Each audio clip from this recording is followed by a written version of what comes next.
Dea!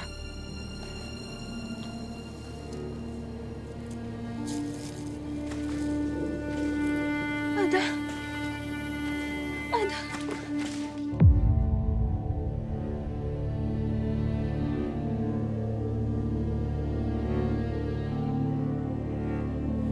Ada!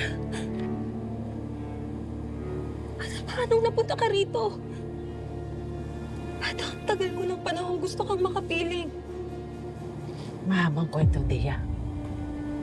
Ginawa kong lahat para makabalik dito sa Encantadia. Natulungan ako ng kapangyarihan ng Cetro, kaya ako naparito.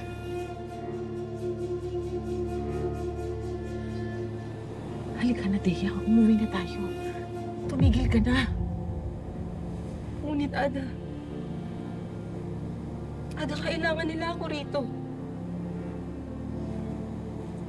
Papahamak ka lamang rito.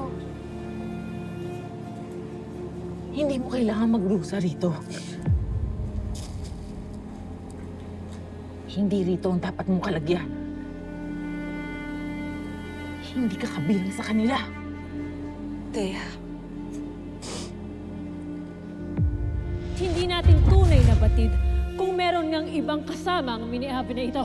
Ilayo sa kuta ang dayuhan at siguraduhin hindi na siya makakabalik pa rito. Kami ba'y balak mo na namang pagnakawan at pagtaksilan? Palibhasa'y wala na ang iyong rey. Kung kaya't malaya ka na makakabalik sa iyong mga kauri.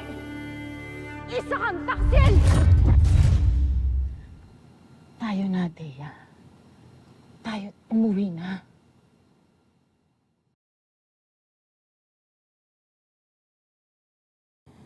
Dea. Huwag mong kalimutan ang iyong tungkulin. Ikaw ang napili ng sagisag ng hamon. Dahil ikaw lang ang karapat-dapat. Wala kang tuntunin sa kanila. Ikaw ay tumanggi nang mamuhay tayo ng masaya at mapayapa bilang mga miniabe. Hindi mo ba yun gusto? Natatangi ka, Dea.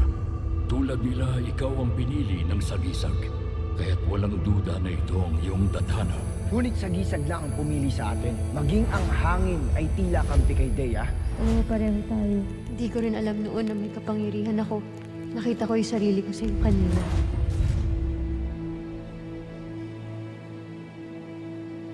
Hindi man ako kabilang sa kanila. Ngunit ako'y kanilang tinanggap.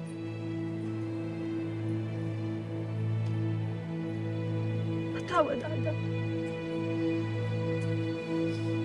Ngunit hindi ko nais na talikuran ng aking tungkulin.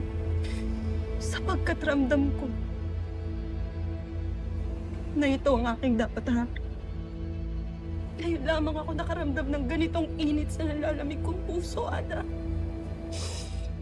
Nyeha, Dea. Huwag mo kong suwayin. Rush lamang na.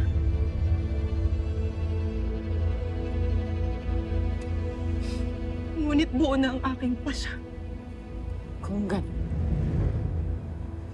ito na ang huling beses mo akong makikita. Simula ngayon, wala ka ng Ada.